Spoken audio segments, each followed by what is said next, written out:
Il a été membre du Conseil stratégique de l'agriculture et de l'agro-industrie durable au ministère de l'Agriculture.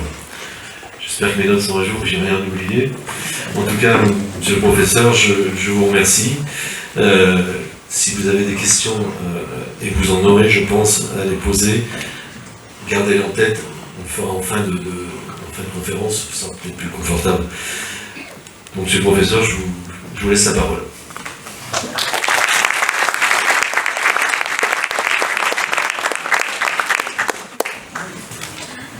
Oui, donc bonsoir, bonsoir à toutes et à tous.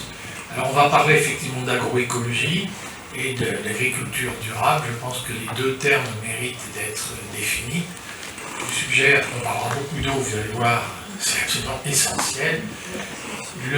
L'agriculture durable, déjà, il faudrait définir un peu de ce dont il s'agit, mais je dirais, vous avez déjà vous-même un peu parlé des enjeux. Et je me situe, puisque je vous remercie pour votre invitation à votre présentation. Vous avez dit, alors je ne sais pas pourquoi vous avez invité un intrus, c'est-à-dire je suis normand, vous l'avez vu sur la photo précédente, c'est bien des Normands que vous avez vu, et je connais peu votre région, et mes compétences sont effectivement pour une large part des compétences issues de l'agronomie tropicale et du tiers-monde d'autrefois. J'ai même coutume de dire que c'est là-bas que j'ai été initié à l'agroécologie, mais effectivement, je connais un petit peu certaines formes d'agriculture française, on peut quand même débattre de choses qui vous tiennent à cœur. Mais néanmoins, quitte à élargir un peu le sujet, les enjeux mondiaux, rapidement, du coup, population croissante, on est 8 milliards d'habitants à l'échelle de la planète, on sera sans doute autour de 9,5-10 milliards en 2050. Il va y avoir quand même une demande d'aliments croissante pour une population croissante. Et évidemment, alimentation saine, enfin grande qualité. Alors, vous savez, l'alimentation, c'est équilibré, c'est les calories, les protéines, les minéraux, les vitamines, les fibres, les antioxydants. Et c'est aussi évidemment des ingrédients sains et de grande qualité nutritionnelle. Il faut qu'il y ait des polyphénols, il faut qu'il y ait des fibres, il faut qu'il y ait tout ça, les vitamines et autres. Tout ça, vous le savez, on reviendra là-dessus. Et vous allez voir que défendre une alimentation saine n'est pas du tout incompatible avec les questions d'agriculture durable, et la question de l'eau se pose conjointement pour tous ces objectifs. Alors des matières premières diversifiées, je passe un peu vite, évidemment il faut des fibres pour le textile, du bois pour la construction, il faut des molécules médicinales pour la pharmacopée. Il y a un point sur lequel sans doute on va devoir débattre, c'est faut-il vraiment produire des agrocarburants, substitution des énergies fossiles, pour donner à boire à des avions et des voitures. Mais c'est clair qu'il y aura un problème d'eau qui va se poser, on va beaucoup en parler. Il y aura un deuxième problème qui est très relié à la question de la gestion de l'eau, qui est celle de l'énergie, énergie fossile ou énergie solaire. Donc, je passe un peu vite. Revenu décent aux agriculteurs, ça va de soi. Et je voudrais tout de suite vous dire, devinez peut-être, mais je vais plaider, en m'inspirant de l'agroécologie, y compris scientifique, je vais plaider pour des formes d'agriculture alternatives radicalement différentes de ce à quoi nous nous sommes accoutumés. Et je vais essayer de vous convaincre que nous allons y être obligés.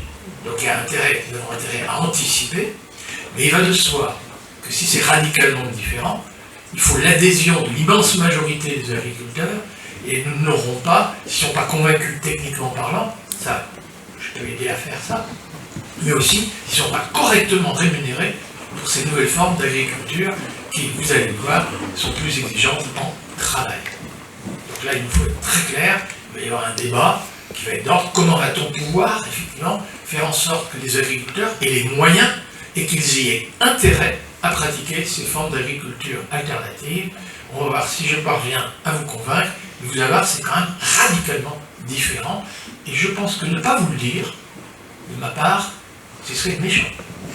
Laisser entendre qu'on peut continuer et que la transition agroécologique, c'est on va aller lentement, non, c'est oui, ça ne peut pas être un grand soir, il faut l'adhésion du plus grand nombre, et donc il faut se donner le temps pour que tout le monde adhère et les moyens y aient intérêt. Ça ne va pas être un grand soir, c'est une transition, j'en conviens, mais techniquement parlant, ça va être radicalement différent, on n'y échappera pas, à moi de vous convaincre. Alors en réalité, les zones rurales, évidemment, le taux de chômage en France, c'est 8%. C'est quand même vrai que quand une ferme disparaît en France, c'est toujours du chômage en plus. C'est-à-dire que Et le fils du fermier va peut-être trouver un emploi plus rémunérateur et moins pénible que l'agriculture en fonction de sa formation et autres. C'est son choix libre. Mais il prend un emploi qui échappera peut-être à des gens des quartiers, à des gens d'ailleurs. Mais la ferme qui disparaît, elle servira peut-être à l'agrandissement des voisins. Tant mieux pour le voisin, il va amortir au plus vite son robot de traite, c'est un robot de traite, c'est une moissonneuse-batteuse, c'est une moissonneuse-batteuse, ce sera plus rentable d'amortir sur de plus vastes surfaces, mais ça ne crée pas d'emploi. Or, il y a urgence quand même de faire en sorte aujourd'hui que l'agriculture puisse créer des emplois.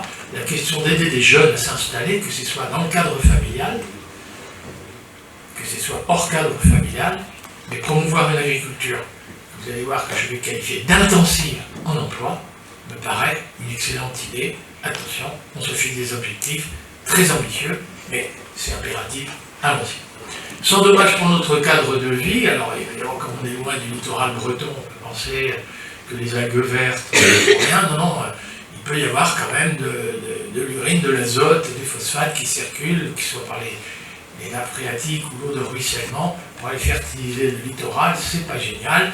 Des résidus d'atrazine dans l'eau du robinet, c'est pas génial, heureusement, enfin, en fait, il faut potabiliser l'eau pour en retirer l'atrazine. C'est un coût qui n'est pas dans le prix de nos produits agricoles, mais qui est quand même un coût que nous payons tous, d'avoir une eau potable et de pouvoir payer des impôts pour aider les Bretons à retirer les algues vertes de leur littoral.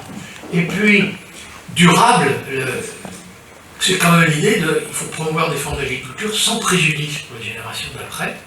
Et c'est vrai, moi, on enseignait la fertilité des sols. Aujourd'hui, vous pouvez élargir le concept de fertilité à maintenir impérativement, peut-être même à régénérer dans certains lieux où on l'a détruit. Vous pouvez élargir ce concept de fertilité à l'ensemble de l'écosystème agricole, de l'écosystème aménagé par les agriculteurs. C'est peut-être pas le problème essentiel de la région ici, mais dans certaines régions, les rendements du soja, du colza, du tournesol, aujourd'hui n'est pas tant menacé par la fertilité des sols que par la surmortalité des pollinisateurs. Et donc il y a urgence aujourd'hui de maintenir les potentialités productives à long terme de ces écosystèmes. C'est évidemment l'humus des sols, c'est évidemment éviter son érosion, éviter sa salinisation, mais c'est aussi éviter la surmortalité des pollinisateurs, et on verra la mortalité aussi d'un grand nombre d'insectes auxiliaires qui pourraient nous être extrêmement utiles. Dans vos introductions, vous avez introduit la question de l'eau en relation avec la biodiversité, là je ferai de même. Voilà les enjeux, c'est colossal. Alors on me dit évidemment qu'à chaque fois, surtout quand je m'adresse à des politiques, il faut mettre des priorités. Il faut faire tout ça. Bon, peut-être qu'entre les agrocarburants et de l'alimentation, peut-être qu'il y aura des choix à faire, oui. Mais sinon, c'est bien les générations d'après, c'est bien sans dommage pour les cadres de vie, c'est sans coût sanitaire, c'est-à-dire sans perturbateurs endocriniens dans les fruits et légumes, sans antibiotiques dans la viande. On va y être obligé à une alimentation saine, et c'est une transformation radicale de notre agriculture, disons-le franchement. Alors le contexte, vous l'avez évoqué, et j'y reviens, et là l'eau va réapparaître aussitôt, c'est quand même ce fameux réchauffement climatique global.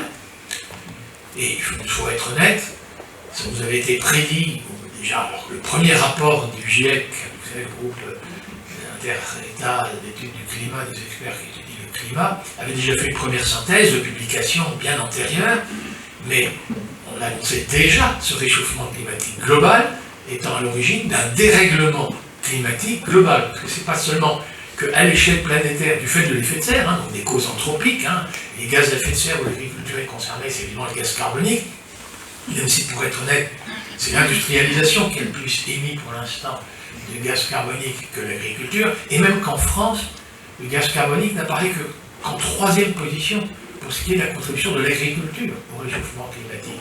C'est un excès de labour, c'est éventuellement la consommation des carburants, du tracteur, de la moissonneuse-batteuse et autres, mais c'est le méthane et c'est le protoxyde d'azote, N2O, pour ceux qui adorent la chimie, qui sont les deux principaux gaz émetteurs de gaz à effet de serre d'origine agricole.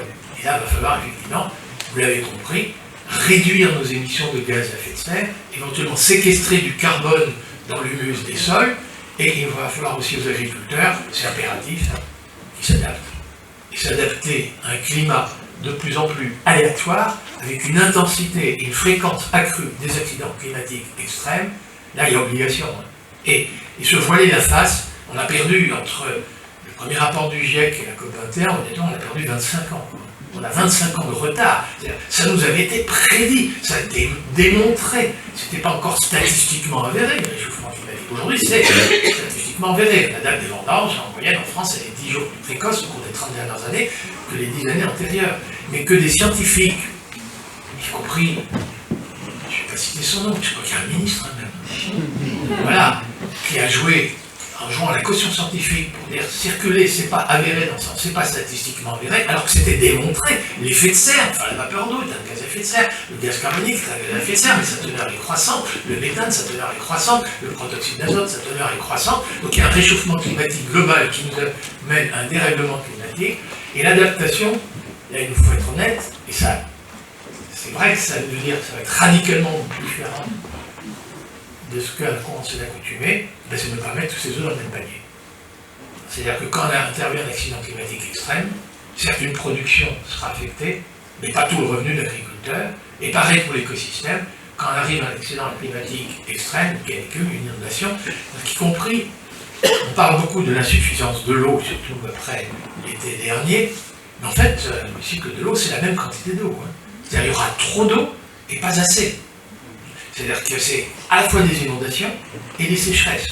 Et maintenant, les conditions, c'est là où je connais trop peu les conditions de notre région, mais il y aura les nappes phréatiques, évidemment, dont il va falloir s'assurer qu'elles puissent être rechargées. Il va y avoir aussi les cours d'eau, et quand on me dit que là où il y a des sols granitiques, il n'y a pas de nappe phréatique, et là, alors là, l'eau de ruissellement, ça va être soit un déluge, soit, ça ne va pas faire des nappes phréatiques, soit au contraire des sécheresses. Ça, c'est des questions très concrètes auxquelles je crois que vous êtes auxquelles vous vous affrontez en ce moment. Mais oui, il va falloir s'affronter à la fois les excès et les canicules, les manques. Hein, et ça va être de plus en plus fréquent et de plus en plus intense. Je passe. Alors l'extension des villes sur les terres agricoles, mais parfois y compris dans les déluges, dans les inondations, il y a quand même la bitumisation, la bétonisation de sol. Ça, c'est plus urbain, cette question, agricole, mais à voir quand même, la raréfaction des ressources, et là on va devoir parler de l'énergie. Alors tout le monde sait que l'énergie fossile, est fossile, donc il faut l'économiser au maximum, donc on va devoir promouvoir des techniques très peu coûteuses en énergie fossile. Vous allez voir, attention, ça va être radicalement différent de ce à quoi on est accoutumé, et on en parle beaucoup moins. Mais dans la finitude, il y a quand même des phosphates. On nous annonce que d'ici 3-4 décennies, le coût d'exploration et d'exploitation d'éventuelles nouvelles mines de phosphate va devenir hyper coûteux. Et ceux d'entre vous qui êtes agriculteurs ici, vous savez bien, les engrais phosphatés, leur coût s'accroît bien plus vite que l'inflation moyenne. C'est un peu vrai aussi pour les engrais azotés de synthèse coûteux en énergie fossile. Hein. Alors eux, de plus, ça varie en fonction de la guerre en Ukraine ou pas, ce genre de choses. En tout cas, il va falloir faire avec ça. On y est obligé. Et évidemment, j'insiste là-dessus, si on est à l'échelle mondiale, parce que c'est quand même un seul et même problème, tout ça, éviter l'exode rural, donc, et des installations de jeunes agriculteurs dans le cadre familial ou hors cadre familial, éviter l'exode rural prématuré, mais à l'échelle internationale, le Brésilien qui désherbait, qui a été remplacé par du désherbant, il est aujourd'hui dans un bidonville et n'a pas le pouvoir d'achat d'un soja brésilien excédentaire qui nourrit nos cochons, parce que nos cochons sont plus riches que des pauvres Brésiliens.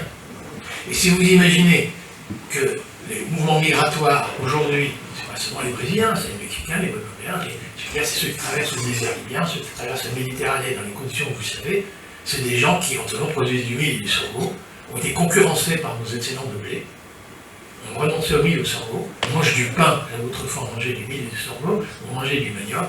Ces gens n'ont qu'une seule aspiration, même s'ils seront clandestins en France, avoir un revenu supérieur à ceux qui sont les leurs, parce que eux, travaillant à la main, ont été mis en compétition avec nos moissonneuses-batteuses, avec nos tracteurs, avec nos robots.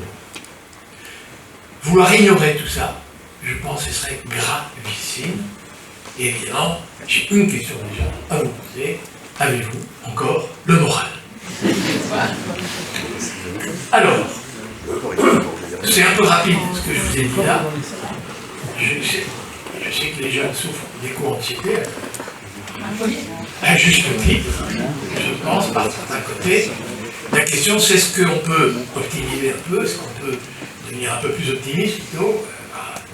La réponse, elle est que si la question n'était que technique, alors la réponse est catégorique, nourrir plus de 10 milliards d'habitants sur la planète en 2050, correctement et durablement, sans carence nutritionnelle, sans ingrédients fâcheux dans l'eau potable, dans la nourriture et autres, la réponse, si la question n'est que technique, elle est catégorique, oui, à moi de vous le démontrer. Attention, ça va être un petit cours d'agroécologie, dans le sens où je vais définir l'agroécologie. Alors si vous écoutiez, il est décédé, le Pierre Rabhi, il vous dirait l'écologie, une éthique de vie. Remarquez, ce qui nous réunit peut-être aussi nombreux aujourd'hui, c'est qu'on partage peut-être un même nombre de valeurs partagées. C'est comme ça qui fait que nous sommes aussi nombreux ce soir. Si vous écoutiez la ministre de l'Agriculture, ça fait maintenant quand même quelques années, c'était concilier performance économique, performance environnementale. Ouais, je suis aussi assez d'accord là-dessus. C'est-à-dire, il faut quand même que le revenu de l'agriculteur et que donc l'efficacité de son agriculture soit au moins rémunératrice. Il y a un problème quand même d'efficacité économique pour le revenu national net, pour le revenu de l'agriculteur, et ce genre de choses. Et performance environnementale, on l'a déjà dit, c'est la biodiversité, c'est pas de préjudice pour les générations d'après, ce genre de choses. Oui, il y a un vrai défi. Mais moi, je vais vous présenter l'agroécologie comme une source d'inspiration.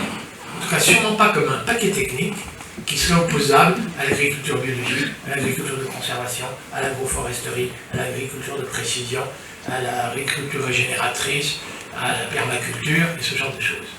Ce n'est pas un paquet technique standard, labellisé ou pas, c'est une source d'inspiration et qui porte pour une très large part sur une discipline scientifique, des agroécologues, c'est-à-dire des scientifiques qui essaient de rendre intelligible pour le plus grand nombre que nous sommes la complexité et le fonctionnement de ces écosystèmes aménagés par les agriculteurs, que nous appelons souvent agro-écosystèmes, et qui ne sont plus complètement naturels. Il faut être très clair. Un bocage, c'est pas complètement naturel. Et on aurait laissé la nature, ce ne serait pas un bocage. Mais dans l'histoire de l'humanité, le bocage, ça a été et productif et durable. Voilà un bel enjeu. Et pour avoir travaillé sur les tropiques, je vous le disais tout à l'heure, ma première expérience professionnelle, c'était la rizière. Et donc, alors c'était à Madagascar, mais j'ai travaillé au dans les pays d'Asie.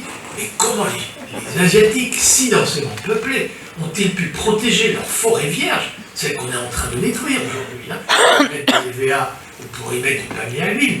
Mais c'est parce qu'ils ont inventé la rizière. Et la rizière, ça n'a rien d'être. Enfin, c'est naturel. Il y a de la biologie, bien sûr. Mais c'est pas un marais. Ça a été aménagé. Et c'est, moi, des femmes malgaches analphabètes, je vais vous défendre la science agroécologique, mais c'est néanmoins des femmes malgaches analphabètes qui m'ont initié à l'agroécologie. J'étais jeune agronome formaté, sortant de ce qui ne s'appelait pas encore l'agro-Paris Tech. Ça s'appelait Institut National Agronome de Paris.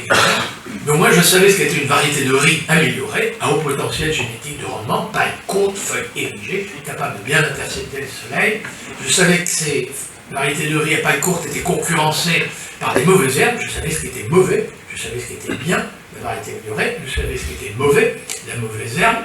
Évidemment, j'enseignais aussi, pour protéger face aux insectes, insecticides, et face à la croissance des herbes, des herbicides et des fongicides, puisqu'il y avait la périculariose.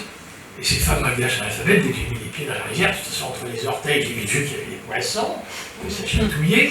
Et évidemment, dans la rizière, j'ai vite compris qu'il y avait des escargots, qu'il y avait des grenouilles, qu'il y avait des poissons, qu'il y avait des canards. Et ces femmes malgaches analphabètes m'ont dit qu'avec mes produits en cygne, je tuais toute leur source de protéines animales.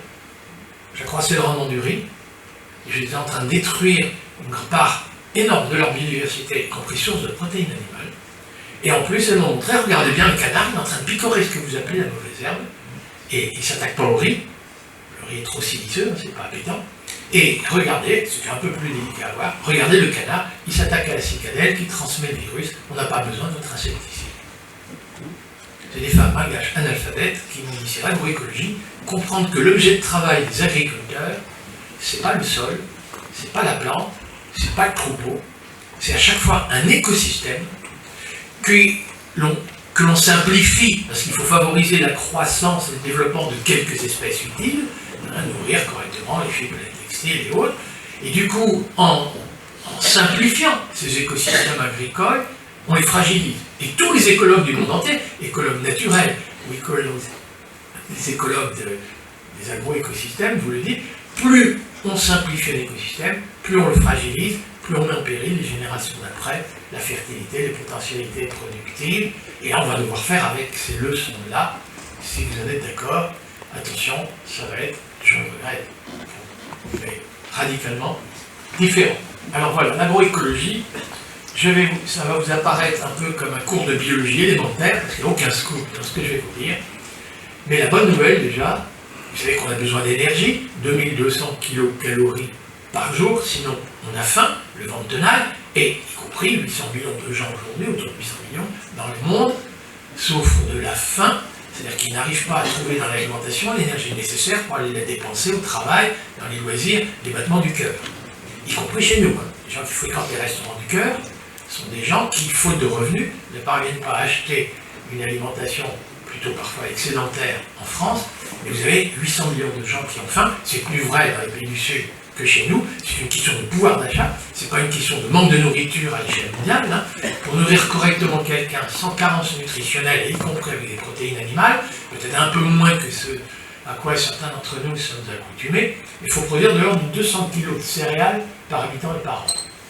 Et la production mondiale, aujourd'hui, ça dépend d'une année à l'autre, mais en moyenne elle est de 330 kg de céréales, ou d'équivalent, pommes de terre, manioc, igname, banane plantain. Et donc il y a excédent de nourriture sur le marché mondial, et c'est la pauvreté, évidemment, des gens qui fréquentent les restaurants du cœur et les banques alimentaires chez nous, mais dans les pays du Sud, en proportion bien supérieure, c'est des gens qui étaient agriculteurs, celui qui désherbait, qui était remplacé par du désherbant, se retrouve dans un bidonville, qui n'a pas le pouvoir d'achat, et cette alimentation qui existe est achetée par les plus riches, parce que peut-être un certain nombre d'entre nous on gaspille, encore, malgré tous les avertissements qu'on a. On avait mis dans le frigo, on n'avait pas déballé, la date d'opération est passée, on a jeté à la poubelle, il y a des grandes et moyennes surfaces, les tomates n'étaient pas bien calibrées, on a jeté, on essaye, et un certain nombre d'entre vous, vous essayez de faire en sorte de récupérer ça, je sais les efforts qui sont faits aujourd'hui pour que quand même bazar de moins d'excédent de nourriture, sachant qu'il y a des gens qui en manquent, mais c'est vrai aussi qu'il y a la nourriture qui échappe à des pauvres, parce qu'il faut nourrir des cochons, et c'est vrai aussi qu'il y a la nourriture qui échappe à des pauvres, parce qu'il y a du maïs qui sert à fabriquer d'éthanol, il y a du sucre qui sert à fabriquer d'éthanol, il y a du colza qui sert à fabriquer de l'agrodiesel, il faut donner à boire à nos voitures et à nos avions. Mais c'est les écarts de revenus à l'échelle mondiale, la première chose sur laquelle il faudrait arriver à se battre, et vous savez qu'entre un producteur qui travaille à la main pour repiquer du riz, enfin 2 sacs de riz qui se vendent au même prix sur le marché international, la femme qui a repiqué à la main, petit manuel à la main, elle fait un demi-hectare, sans engrais ni organique ni chimique, elle fait peut-être 1 tonne à l'hectare, sans jachère d'ailleurs, c'est assez fabuleux. Mais donc ça fait quand même 500 kg de paddy, de riz non décortiqué, par active et par an. Une fois décortiqué, ça fait 400 kg de riz, c'est-à-dire qu'on peut nourrir 2 personnes. Et certains me disent, du coup, dans la famille, une femme qui travaille comme ça peut donner à manger à 2 personnes. C'est-à-dire, il y a la moitié de la famille active. Faux. Parce qu'il faut aussi vendre un peu de ce riz pour acheter des produits de première nécessité. Et du coup, elle va devoir vendre du riz, et juste à côté, il y a du riz. Alors ça pourrait, pas du riz de Camargue, on va en parler, ça peut être de Pôle, ça peut être l'Arkansas, ça peut être... Et en concurrence avec ce riz, sachez que quand vous êtes dans l'Arkansas, c'est 100 hectares, bien plus, vous savez, avec le tracteur et son rotatif, on ne récupère plus à la main. C'est évidemment avec les engrais, c'est du 5 tonnes hectare, vous savez qu'il y a bien plus, on peut faire en céréales de 5 tonnes hectare, c'est du 500 tonnes. 1000 fois plus. En produit brut, un actif produit 1000 fois plus de nourriture qu'une femme qui repique le riz à la main. 1000 fois plus. Alors en même temps, il me faut être honnête avec vous, les 500 tonnes, ce n'est pas que la productivité de l'agriculteur de l'Arkansas, de Floride. Parce que ces 500 tonnes, c'est celui qui a produit les engrais, celui qui a produit les pesticides, celui qui a produit les carburants. Mais il faut mesurer la valeur ajoutée de l'agriculteur, c'est-à-dire le produit brut. On va soustraire ce qu'il a détruit. Il a détruit les engrais qui étaient là, ils n'existent plus. Il y a des pesticides qui étaient là, ils n'existent plus. Il y a des carburants qui ont été brûlés. Il y a des engins qui ont été usés. Il faut soustraire ça pour calculer la valeur ajoutée par l'agriculteur sa contribution au revenu national net. Et là, c'est les 4/5. Les 4/5 de la production de riz couvrent les coûts de ce qu'il a détruit. Remarquez, un champ de blé dans la Beauce, c'est pareil. C'est quasiment les 4/5 de ce qui a été produit, les 90 quintaux, quasiment, il faut les 4/5 pour couvrir les coûts de ce qui a été détruit. Et la valeur ajoutée, c'est le revenu de l'agriculteur, c'est le loyer payé au propriétaire, c'est les impôts payés à l'État, c'est les intérêts payés auprès de la banque. Mais ça ne représente qu'un 5e. Mais un 5e de 500 tonnes, c'est quand même 100 tonnes. Et 100 tonnes, c'est quand même 200 fois plus que les 500 kilos. Donc cette femme qui a travaillé 200 fois plus pour fabriquer son sac, accepte le même prix que le sac d'à côté, elle accepte une rémunération de son travail 200 fois inférieure à son concurrent motomécanisé. Très honnêtement, je pense qu'il nous faudra peut-être revoir la copie en France, l'idée qu'il faut continuer. C'est pour ça que j'ai commencé par des enjeux mondiaux. Parce que souvent, pour maintenir l'agriculture industrielle à laquelle nous sommes accoutumés, l'argument de gens de très bonne foi, vous savez, il nous faut nourrir le tiers-monde. Réponse faux. Faux. C'est précisément en exportant du blé, en exportant de la poudre de lait vers ces pays, que nous ruinons des gens qui se retrouvent évincés des campagnes, se retrouvent dans les bidonvilles, ils ne peuvent même pas acheter la nourriture produite chez eux, même quand le pays est excédentaire comme le Brésil. Ou alors ceux qui ont produit du café, du cacao, parce qu'ils n'étaient pas compétitifs pour faire du manioc, ceux-là, avec le prix du café et du cacao, ne parviennent pas à dégager des revenus suffisants pour acheter de quoi manger.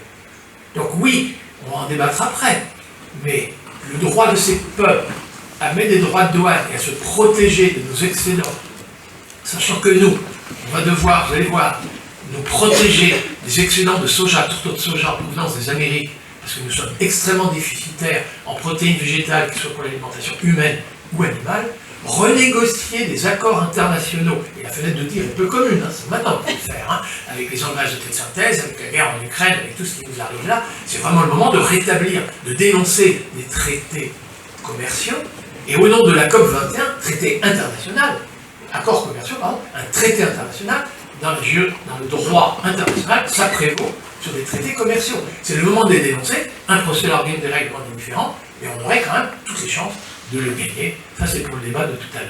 Mais à moi quand même de vous convaincre que techniquement, oui, on peut faire un usage intensif des rayons du soleil pour fabriquer de l'énergie alimentaire. On m'a raconté, je ne plaisante pas, qu'il n'y aurait pas de pénurie de rayons solaires avant des milliards d'années. Donc durable, excusez-moi, ça va être durable. Donc je vous suggère que nous promettions dans les pays déficitaires du Sud, comme chez nous, une agriculture intensive à l'hectare en rayons du soleil. Que nous fassions l'usage le plus intensif possible de ces rayons du soleil. Je ne veux plus en voir un seul tomber à terre. Je veux voir tous ces rayons du soleil tomber sur des feuilles vertes, capables de transformer l'énergie solaire en énergie alimentaire. Photosynthèse, on appelle ça, vous le savez tous. Mais donc couverture végétale maximale et la plus permanente possible. Hiver, printemps, été, automne, et maximale, l'association de culture. Ça y est, ça devient très différent de ce à quoi nous nous sommes accoutumés. Alors vous allez me dire, ah oui, au Mexique, l'agriculture manuelle, il y a le maïs, il y a le haricot, et il y a le concombre, la pastèque, la plante trempante qui va intercepter les derniers rayons du soleil. C'est facile quand c'est l'agriculture manuelle. Chez nous, vous avez des agriculteurs qui sèment quand même la févroille entre les rangées de blé. Et les rayons du soleil qui ne sont pas tombés sur le blé tombent sur la févroille. Récoltés le même jour, peut-être. Pareil pour les lentillons. Mais évidemment, c'est savant, ça commence à devenir savant, parce qu'il faut que le cycle s'arrête avec la maturité au même moment. On est bien d'accord. Donc là, ça devient vraiment savant, j'en conviens. Mais alors, évidemment, on ne va pas mettre un melon à travers la moissonneuse batteuse, j'en conviens aussi. Donc quand c'est moto-mécanisé, c'est quand même un peu plus difficile. Mais l'agriculture moderne de demain, elle va devoir associer plusieurs cultures simultanément dans un même champ. Évidemment, on va peut-être remettre, vous allez voir, des pommiers dans la prairie, on reparlera des cultures de parcs arborés, mais il faut être très clair. Et sachez que quand même, déjà, en France, il y a des gens qui pratiquent les associations de culture. On dit souvent le métal, alors que ce soit pour l'élevage direct, que ce soit pour les graines, enfin qu'importe, mais il y a déjà des gens qui font ça, et on va devoir progresser dans cette voie-là. Alors, effectivement, ce qui est décisif pour qu'il y ait des feuilles vertes, parce qu'une feuille morte ne transforme pas l'énergie solaire en énergie alimentaire, et cette énergie alimentaire, vous savez que ça s'appelle glucides, le sucre, le saccharose, le fructose, ça s'appelle lipide, l'huile d'olive, l'huile de colza, c'est des molécules carbonées. Et la plante doit trouver du carbone. Où la plante trouve-t-elle le carbone? Usage intensif des rayons du soleil. Et du coup, ça nous éloigne de la région. C'est pas du tout la question des bassines ici, je sais bien, mais la question des bassines dans le sud-ouest, c'est quand même bien ça le problème. C'est qu'on cultive une plante d'été, c'est pas que le maïs exige beaucoup d'eau, contrairement à ce qu'on entend dire souvent. Le blé, à la tonne produite, le maïs, pardon, à la tonne produite, exige moins d'eau qu'un blé, mais il exige moins d'eau. Alors que le blé est une plante de l'automne au printemps. C'est donc qu'on a introduit en France des cultures tropicales, sachant que sous les tropiques, le maïs, le sorgho, ça, c'est la saison chaude, c'est la saison des pluies. Chez nous, la saison chaude, c'est la saison sèche. Et on a fait remonter très au nord une plante amérindienne, tropicale, qui est sortie de son écosystème, et c'est ça qui nous coûte dans certaines régions. C'est pas vraiment le problème d'ici, peut-être j'en conviens, mais alors, le sol annule l'hiver, c'est un peu nul. Le maïs semé en maïs, avril-mai, il y a encore des rayons du soleil qui tombent entre les rangées de maïs, c'est quand même un écartement un peu plus grand que le blé. Hein. Et quand au mois d'août, le maïs recouvre la totalité du sol, presque tous les rayons du soleil tombent sur des feuilles vertes, me voilà content. Ben oui, sauf que la plante a arrêté de transpirer, les rayons du soleil ne servent plus à rien, elle est incapable d'intercepter le gaz carbonique. Et là, il va falloir résoudre tout ça. Et ça veut dire sans doute plus de plantes d'hiver, peut-être un sorgho plus résistant aux hydriques qu'un maïs, et ce genre de choses, mais ça va être bien plus considérable, la transformation. Il nous faudra faire des rotations et des assolements dans lesquels il y a peut-être plus de plantes d'hiver, moins de plantes d'été, et dans les plantes d'été, faire en sorte qu'elles soient alimentées en eau. C'est la gestion de l'eau et de l'eau de pluie, c'est celle-là qui nous est donnée gratuitement. Et d'autres on a dit que cette distribution, elle est de plus en plus aléatoire et chaotique. Alors vous l'avez compris, plus rien ne doit ruisseler. Plus rien. Le petit filet d'eau doit être arrêté de s'emmagasiner dans le sol. Si c'est pour réalimenter des ruisseaux, des rivières, ce sera on remplit la nappe phréatique et elle va s'écouler lentement vers les ruisseaux, vers la mer. Mais c'est fini. On met que des barrières au ruissellement des eaux de pluie. Alors c'est remettre des haies. J'ai un grand succès dans le bassin parisien. Mais on va devoir remettre des haies. Il ne faut quand même pas tromper les gens.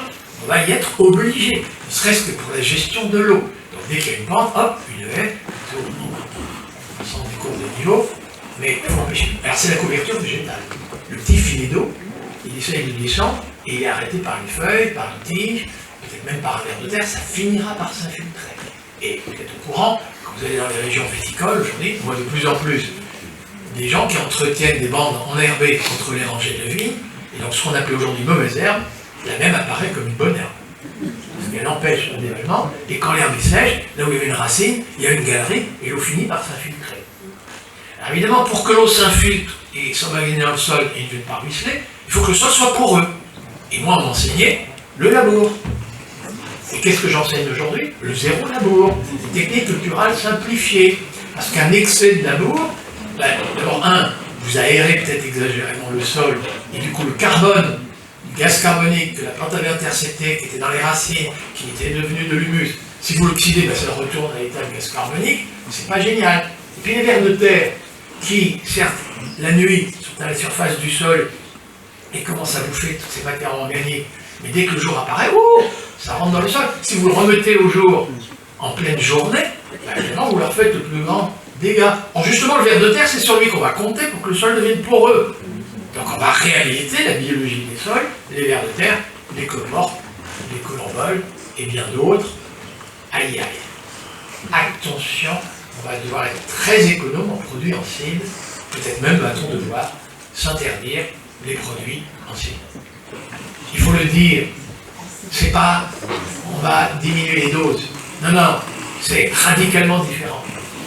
Et ça, franchement, je serais méchant, je ne serais pas dans mon rôle, je pense, que de dire, oui, la transition écologique, on va continuer les produits en cible, on va localiser avec le drone juste sur la plante. Non, non, ça c'est des farces.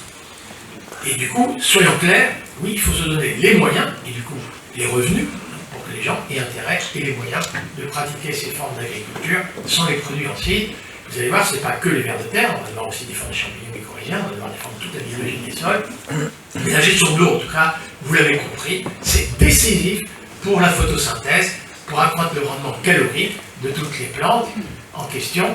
Et là, il n'y a pas d'autre issue que de l'emmagasiner dans les sols, la récupérer peut-être après quand elle s'écoule lentement, mais plus rien ne doit dévaler. N'oubliez pas que c'est aussi parfois un excès d'eau. Donc il nous faut faire en sorte que tout soit emmagasiné dans les sols et rejoigne éventuellement les océans longuement après, à travers des flux de grande lenteur, j'allais dire. Voilà, ça c'est un des premiers points. La gestion de l'eau, les calories, c'est absolument décisif. Et on veut de plus que l'eau, certes, recharge les nappes phréatiques, mais qu'un maximum d'eau reste à hauteur des racines. Et ça, c'est quand même l'humus qui retient l'eau à hauteur des racines. Hein, cette couche noire que vous connaissez bien. Et il faut donc enrichir le sol en humus. Et l'humus, je l'ai déjà dit, c'est beaucoup de carbone, c'est 50% de carbone, c'est le carbone, le gaz carbonique que la plante a intercepté, etc. C'est des micro-organismes qui vont digérer, évidemment, ces pailles, ces racines, à même le sol. Et un certain nombre d'entre vous, vous le savez, c'est à ce moment-là précis. Le micro-organisme, les champignons ou les bactéries, manquent d'azote, eh bien, ils n'arrivent pas à bouffer et digérer cet excès de carbone des pailles et des racines. Et ce carbone risque de retourner à l'état de gaz carbonique parce que le microbe cesse son job de nous fabriquer de l'humus. Oui, on a quand même besoin d'un peu d'azote pour aider les microbes à fabriquer de l'humus. L'humus, c'est 5-6% d'azote. C'est bien moins, hein, mais néanmoins, s'il y a une fin d'azote, à ce moment-là précis, on est après l'école, là, c'est quand même un peu ennuyeux. Oui, on a besoin d'azote dans l'agriculture, mais on n'a pas besoin d'azote seulement pour aider les microbes à fabriquer de l'humus. C'est que la deuxième nécessité dans notre nourriture, c'est les protéines. Tous les jours, il nous faut manger des calories alimentaires de 2200 kilocalories au moins, mais tous les jours, il nous faut aussi manger des protéines, végétales ou animales, parce que c'est les constituants de tous les tissus du corps humain, la peau, les cheveux, les ongles, les muscles, le sang, tout ça c'est fait de protéines, et comme tout ça, ça suce, c'est pas seulement qu'on se mange les ongles, les cheveux, hein, c'est que ça suce, ça repart dans nos urines, et donc tous les jours, il nous faut renouveler les protéines, et ce sont des molécules azotées. Oui, les protéines, ce dont nous avons besoin pour manger, ce sont des molécules riches en azote. Et où la plante va-t-elle trouver de l'azote? Dans l'air. 79% d'azote dans l'air que vous respirez, vous et moi. Pas de pénurie annoncée avant des millénaires. Donc faisons un usage intensif à l'hectare de l'azote de l'air pour fabriquer des protéines. Remarquez, toutes nos protéines sont fabriquées déjà, d'ores et déjà, avec l'azote de l'air. Mais là, le problème, c'est pas tant le problème de l'eau, et ça a à voir quand même avec la gestion de l'eau, c'est le problème de l'énergie. C'est-à-dire que si vous voulez un blé riche en protéines, pour que le pain soit panifiable, enfin que la farine soit panifiable, donc on veut un blé riche en protéines. On va lui apporter des engrais azotés de synthèse. Ça s'appelle urée, ammonitrate, sulfate d'ammonium, fabriqué avec du gaz naturel russe. Je dis russe pour vous faire peur. Ou norvégien, la France, plus de gaz naturel norvégien que le. Et aujourd'hui, puisqu'on n'a plus de gaz naturel russe, du gaz naturel liquéfié, hyper coûteux, en provenance des États-Unis et d'ailleurs, le coût des engrais azotés, hein, il ne va pas baisser dans les mois qui viennent. Hein. Il faut être très clair, c'est donc très coûteux en énergie fossile, et aujourd'hui, évidemment, on en prend conscience. Mais ça fait déjà 40 ans qu'il nous fallait plaider pour une agriculture économe en énergie fossile. Et vous savez que la consommation d'énergie fossile par l'agriculture, plus que le carburant du tracteur de la maçonnerie batteuse, ce sont les produits phytosanitaires et surtout les engrais azotés de synthèse. Donc l'agriculture moderne de demain, terminer les engrais azotés de synthèse. Désolé, c'est dès maintenant qu'il faut y penser. Et d'urgence. Surtout que vous êtes au courant qu'on épand les engrais azotés de synthèse, on émet du protoxyde d'azote, 300 fois plus réchauffant que le gaz carbonique. C'est avec le méthane la principale contribution de l'agriculture française au réchauffement climatique. Donc c'est désuet. Les engrais azotés de synthèse, c'est fini, c'est du passé, c'est obsolète. L'agriculture moderne de demain, puisqu'on connaît tous l'alternative, et tous les paysans du monde entier la connaissent, ici, mais aussi dans les pays du Sud, rassurez-vous, ce sont les plantes de l'ordre des légumineuses. Vous les connaissez bien, c'est le trèfle, c'est la luzerne, c'est le sainfoin, c'est le laitier, c'est la veste pour les ruminants, c'est peut-être le soja, mais ça peut être le lupin, le pois fourragé, la févrole, effectivement, et ces graines pour les monogastriques, et puis pour nous, riches en fibres, moins de cancer du côlon, ben ça les fèves, les pois chiches, les haricots, les petits pois, enfin on n'est pas sans plantes. Et puis alors, dans d'autres pays, ce sera l'arachide, ce sera la dolique, ce sera le pois Congo. Enfin, dans aucun pays du monde, on ne plante de plantes de l'ordre des légumineuses. Et là, vous êtes au courant, elles nous fournissent des protéines végétales. Comment font-elles? Ben, c'est les microbes qui s'incrusent dans la racine, se gavent de l'énergie photosynthétisée, des glucides, des sucres photosynthétisés par la plante. Donc ça vient bien de l'énergie solaire, hein, c'est le glucide. Ces microbes s'emparent de cette énergie, prolifèrent, interceptent l'azote de l'air, fabriquent les acides aminés, les premières briques, les premiers constituants des protéines, et refilent ça à la légumineuse. Donc c'est bien avec l'énergie solaire que nous parvenons à produire, grâce à des légumineuses, et grâce à ces rhizobiotes, ces bactéries en question, des protéines végétales qui, de surcroît, quand on a récolté la luzerne, quand on a récolté la févrole, il y a des racines riches en azote, il y a des résidus azotés, et ça fertilise en azote la culture qui vient dans la rotation l'année suivante. Ben voilà, on n'est pas sans solution technique pour fabriquer des protéines grâce à l'énergie solaire, sans énergie fossile, et très peu d'émissions de protoxyde d'azote. On va y être obligé, allons-y. Mais pourquoi? Mais, enfin Dieu, tu sais, je me fâche, pas contre vous. Mais pourquoi, en France, s'il vous plaît, pourquoi on ne produirait pas, sur le territoire français, qu'on aurait des humains français, qu'on aurait des animaux français, nous cultiverions des légumineuses françaises avec de l'azote de l'air français? Voilà. Pourquoi sommes-nous déficitaires pour les 2/3 de nos protéines végétales? Et pourquoi avons-nous encore recours à des engrais azotés de synthèse?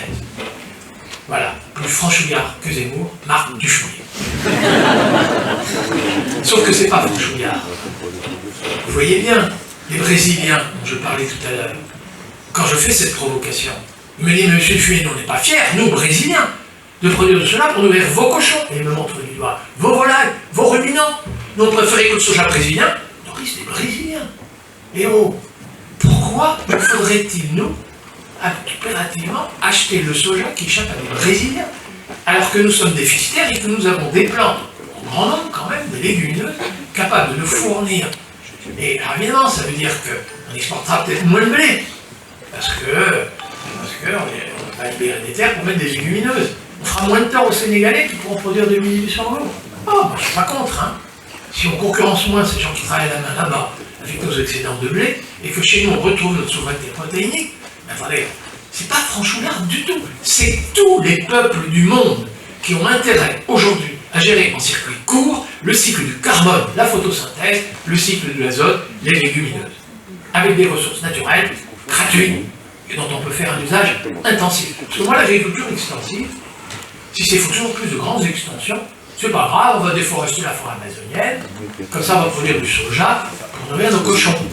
Parce que nos cochons et nos volailles, on dit élevage intensif. Mais non, c'est une vache extensive qui exige beaucoup d'extension pour des plans de forêt naturelle.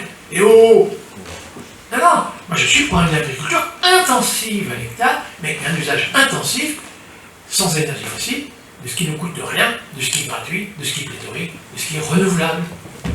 Alors par contre, il y a les éléments minéraux. Là, il y a de la finitude. Parce que c'est quand même vrai que dans cette, par rapport à l'éco-anxiété que je raconte là pour les plus jeunes, évidemment, il n'y a pas de quoi être inquiet de ces ressources pléthoriques, etc., pour nourrir le monde et que vous soyez correctement nourri dans les années qui viennent. Par contre, il est vrai que plus on prend des éléments minéraux dans le sol, plus il faut quand même envisager d'en remettre. Alors le calcium, des falaises calcaires à l'échelle mondiale, il y en a encore pour des millénaires. Soyez sans crainte. Le potassium, en fait, les experts ont l'air de dire que c'est quand même pour pas que des décennies, c'est en siècles.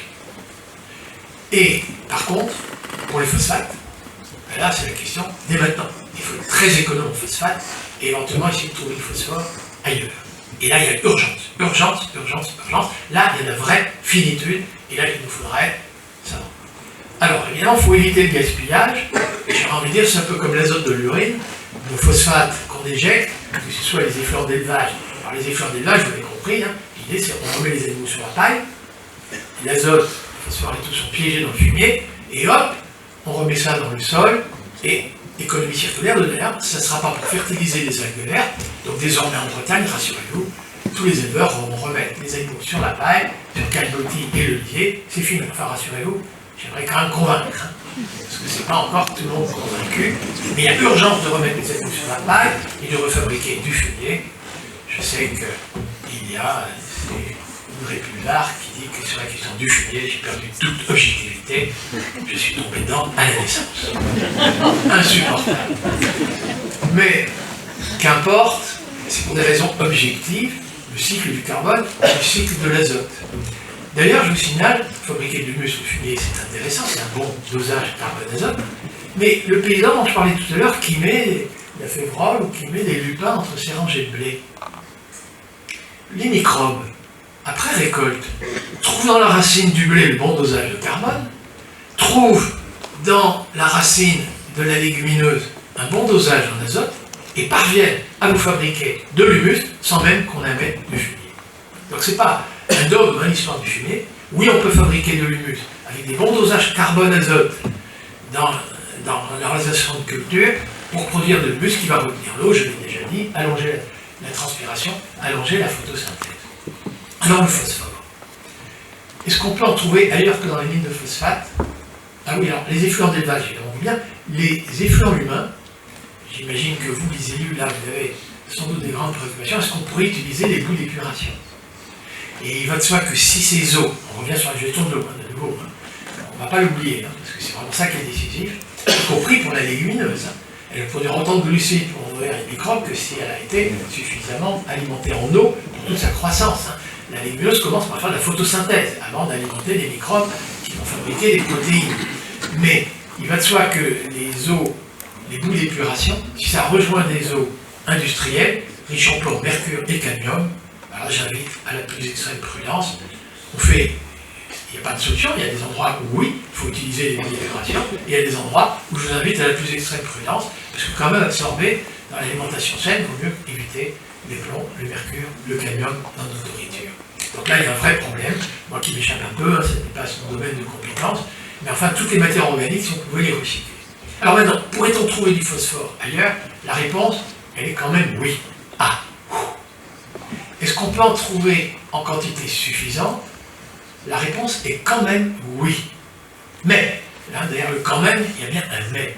C'est à faible dose. Et où ça? Eh bien, en sous-sol. Le granit, le grès, le schiste, le calcaire, le basalte, ce sont des éléments minéraux. Et là, il y a du phosphore. Sauf que c'est en sous-sol, c'est pas accessible à une racine de blé. C'est peut-être trop profond. Mais là, il y en a. Réduire cette roche en poudre fine, surtout pour le phosphore, le phosphate, il faudrait qu'elle soit extrêmement fine. Alors, tant qu'on n'est pas encore d'énergie fossile, tant que c'est pas tout énergie renouvelable, il y en a encore, à mon avis, pour plusieurs générations. Enfin, on va voir, hein. C'est des jeunes qui vous racontent, enfin, vous ne raconterez pas ça, mais vous serez témoin de combien de générations il faut pour ne plus avoir à dépendre aucunement d'énergie fossile. Mais quand il y aura des énergies renouvelables, creuser des trous dans des roches là où il n'y a pas d'agriculture, sur le Sahara ou ailleurs, moi ça ne me pose pas de problème, et réduire ça en poudre fine. Mais il y a quand même là une période un peu longue de plusieurs générations où il nous faut quand même récupérer du phosphore sans avoir recours à cette roche-mère. Alors, cette roche-mère, quand même, tous les jours elle est libérée. Elle libère des éléments minéraux, mais c'est peut-être pas accessible à du blé, mais c'est peut-être accessible à des racines d'arbres. Si vous avez des arbres à racines profondes, ah oui, le pommier, on va l'introduire dans nos associations. Enfin, les arbres dans les zones cultivables, l'arbre qui a des racines profondes, a le contact avec la roche-mère, ça remonte avec la sève, ça va dans la feuille morte tombe à terre, ça fertilise la couche arabe. Donc voilà une deuxième raison de réembocager nos territoires. Peut-être même parfois de mettre des arbres en plein milieu. Puis vous savez qu'on pouvait cultiver du blé autrefois, ce sont des oliviers. En tout cas, selon les lieux, parce qu'évidemment ce dont je parle, je vais m'éloigner un peu d'ici parce que je connais quand même trop peu votre région, mais oui, les arbres peuvent avoir un grand rôle brise-vent, empêcher le ruissellement, et même fertilisant. Alors, des arbres légumineux, il y en a quand même assez peu. Tout de suite, là, il y aura quand même la question de l'azote, là, pour trouver des solutions. Mais pour aller chercher des éléments minéraux, et alors en plus, si vous avez des champignons mycorhiziens, comme la truffe, qui s'incrustent dans la racine de l'arbre, utilisent les glucides, donc c'est bien de l'énergie solaire, l'énergie photosynthétisée à partir de l'énergie solaire, ils s'engouinfent, et puis développent des mycéliums, des ifs, des filaments extrêmement fins, Et là, ils arrivent évidemment à explorer un pourcentage bien supérieur des éléments minéraux de la roche-mère quand elle est altérée par le climat. Donc ça aide l'arbre à aller récupérer un plus grand nombre d'éléments minéraux, de les faire remonter par la sève, de les mettre dans les feuilles et de fertiliser les couches arables. Mais ces champignons mycorhiziens parviennent sur 80% des plantes annuelles, donc là on est dans la couche arable, hein, et bien ils s'incrusent dans la racine, développent un champignon mycorhizien, et là, ils viennent débusquer des éléments minéraux qui sont coincés dans les argiles, c'est-à-dire c'est des éléments minéraux qui étaient dans la roche, hein, autrefois, mais quand le sol a été constitué à travers les siècles, ben, ces éléments minéraux étaient coincés dans les argiles, et même les plantes qui ont des racines filamenteuses ne parvenaient pas à les débusquer. Mais maintenant, avec ces champignons mycorhiziens, oui, les champignons mycorhiziens parviennent à débusquer ces éléments minéraux, à les en extraire, à solubiliser les phosphates et à redonner ça à la plante dont il avait tiré l'énergie. Nouvelle symbiose, c'était l'azote avec les rhizobiomes tout à l'heure, maintenant c'est les champignons mycorhiziens pour aller chez les minéraux, et en particulier, explorer un volume d'eau supérieur, qui sont aussi à la recherche au sein même de ces argiles, dans les sites internes de l'argile, parce que les argiles retiennent l'eau, et bien voilà que ces champignons mycorhiziens savent aussi aller les extraire, et de l'eau, et des éléments minéraux, pour alimenter la plante. Alors là, vous avez compris, c'est l'agriculture vraiment moderne de demain, c'est les principaux progrès des années qui viennent. Mais vous l'avez compris, si on veut faire ça, pas de fongicide. Et là, ça devient délicat, parce que ça veut dire que quand il y a du milieu, quand il y a de la rouille, comment on fait? Mais attention, ça va être radicalement différent, j'en conviens, on n'est pas sans solution technique, et on va y être obligé. Mais oui, la solution des champignons mycorhiziens, et alors du coup, ben moi si vous me demandez est-ce qu'on sera capable de nourrir durablement plus de 10 milliards d'habitants avec des techniques comme celle-là, ma réponse est catégorique, oui, d'autant plus que les arbres dont on a parlé, ben, ils hébergent des pollinisateurs, il faut ressusciter les pollinisateurs, ils hébergent des coccinelles qui vont s'attaquer aux pucerons. Donc on ne mettra plus de pesticides. Dans la bande enherbée en bas, il y aura des carabes qui vont s'attaquer aux limaces, on ne mettra plus de pesticides. Et dans les hautes tiges, vous avez des mésanges bleus qui vont s'attaquer aux carpocaps, aux papillons de nuit. Et du coup, vous n'aurez pas de larves de carpocaps dans vos pommes. Et vos pommes n'auront pas non plus besoin d'insecticides. Donc on n'est pas sans solution technique. Et vous avez compris, ça rejoint la relation déjà évoquée tout à l'heure par certaines d'entre vous. C'est-à-dire que la gestion d'eau, c'est la gestion de la biodiversité. Biodiversité sauvage, biodiversité domestique, il va falloir la rétablir impérativement. Je ne dis pas que c'est, certains appellent ça du biomimétisme. On s'inspire de choses qui existent dans la nature. Nos écosystèmes resteront des écosystèmes humains, anthropisés, pour nourrir correctement, durablement l'humanité tout entière. Ce n'est pas des écosystèmes complètement naturels. Mais néanmoins, cette compréhension qu'on a des phénomènes, c'est de l'écologie, c'est de l'agroécologie, hein. Le petit cours que je vous ai fait, et je vous prie de m'en excuser, c'est très professoral, j'en conviens. Mais en tout cas, sachez que ces techniques-là, qui sont quand même déjà mises en œuvre par un certain nombre d'agriculteurs, trop peu nombreux, eh bien, scientifiquement, c'est démontré, j'ai découvert que j'ai complètement oublié. Mais tout était écrit déjà d'avance. Voilà, vous voyez, je n'ai pas besoin de lire mes textes, j'en conviens. Mais tout ça, avec ça, nous allons nourrir correctement. Et vous l'avez compris, j'imagine la plupart d'entre vous, et surtout ceux d'entre vous qui êtes agriculteurs, oulala, où vous nous embarquez. Vous vous rendez absolument compte. C'est à l'opposé de l'agriculture industrielle, qui a été capable de nous permettre de produire à faible coût, à très faible coût monétaire, des productions de masse, parce que spécialisées. Moi je défends la biodiversité, je défends les rotations longues, je défends de remettre des haies, des pommiers dans la prairie, ce genre de choses, et puis les rotations longues, c'est-à-dire qu'un prédateur, un ravageur d'une plante, pour trouver la plante de la même espèce, va avoir seule barrière végétale pas accueillante.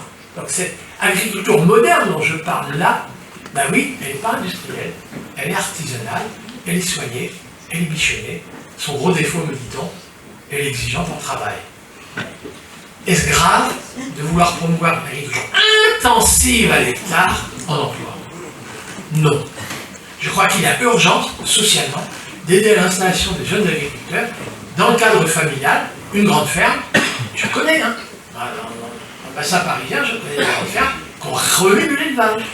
Ils ont ressuscité l'agriculture et l'élevage. Alors évidemment, ce n'est pas les prix Holstein qui prenaient je ne sais pas combien de lait, et du lait et de l'eau d'ailleurs, qui les hydrate après la poule. Enfin, il y a des choses vraiment qu'on peut voir dans la usine de déshydratation de Carrère faillite, c'est quand même ça. Hein.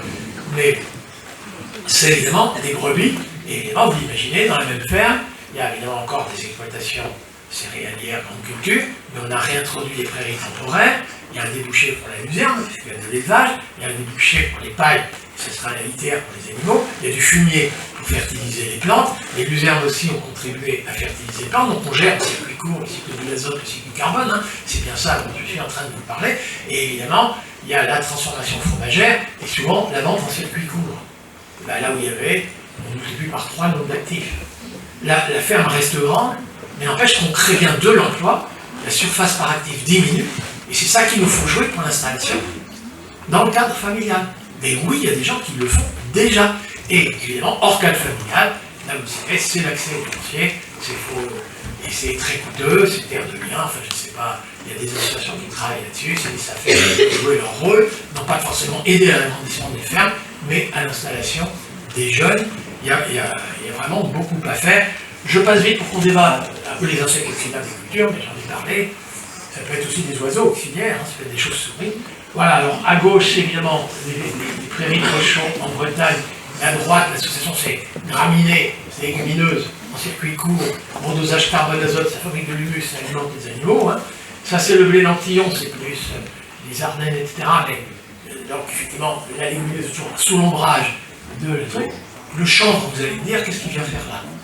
Alors, je ne vous parle pas du chanvre récréatif, hein, vous les jeunes, les vieux qui consomment du cannabis aussi, mais honnêtement, quand on parle d'isolation des bâtiments, assurer des filières logistiques, qui assuraient des agriculteurs un prix, parce que vous avez compris, si c'est exigeant de travail, il faut rémunérer le travail, donc un prix rémunérateur du chanvre, parce que c'est un plan d'intérêt général, l'isolation des bâtiments, et de plus ce chanvre, il a un grand mérite quand même, tous ceux d'entre vous qui en avez cultivé, vous savez bien, l'herbe commence à pousser, mais le champ lui fait un tel ombrage, c'est un ombrage de forêt dense.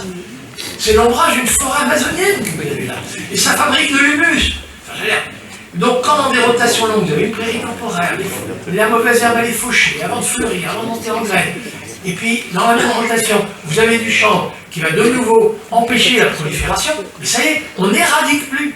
Les produits en site, c'est terminé. On minore les ravages, on minore la prolifération. Alors minorer les ravages, c'est des variétés tolérantes. Vous avez des insectes piqueurs du cerf, je vous dis, c'est des variétés velues. Avec les poils, l'insecte piqueur, il n'arrive pas à sucer la sève. Vous avez des chenilles, feuilles lisses, cirées, le papillon des poissons d'œuf, l'œuf tombe à terre. Écoutez, il n'y a donc pas d'évaporation de larves. Et même on trouve, c'est juste pour vous dire quand même que l'agroécologie aide, à la fois, je rends hommage aux recherches empiriques des agriculteurs, quand je vous dis que c'est des femmes malgaches analphabètes qui vont initier l'agroécologie, je ne suis pas en train de mépriser le résultat de recherches empiriques paysannes et des variétés, au contraire, parce que dans les variétés tolérantes, on va devoir récupérer des variétés d'autrefois, hein, pas seulement les variétés dites améliorées. À l'époque où je savais ce qui était bien, je savais ce qui était mal, j'étais missionnaire. Hein. Les femmes m'ont dit que j'étais nul. Hein. Donc, ils ont eu raison. Ça a été la gifle de ma vie, ça m'a considérablement aidé. Mais il va de soi qu'on va devoir utiliser des variétés anciennes, des races animales anciennes, malheureusement, qui ont disparu. On va devoir, y compris peut-être faire ressusciter des savoir-faire anciens, mais quand même les champignons mycorhiziens, il est clair. Et y compris aujourd'hui, on connaît des variétés lisses qui tolèrent la présence simultanée d'insectes piqueurs du sol, des châssis, des pucerons et des chenilles.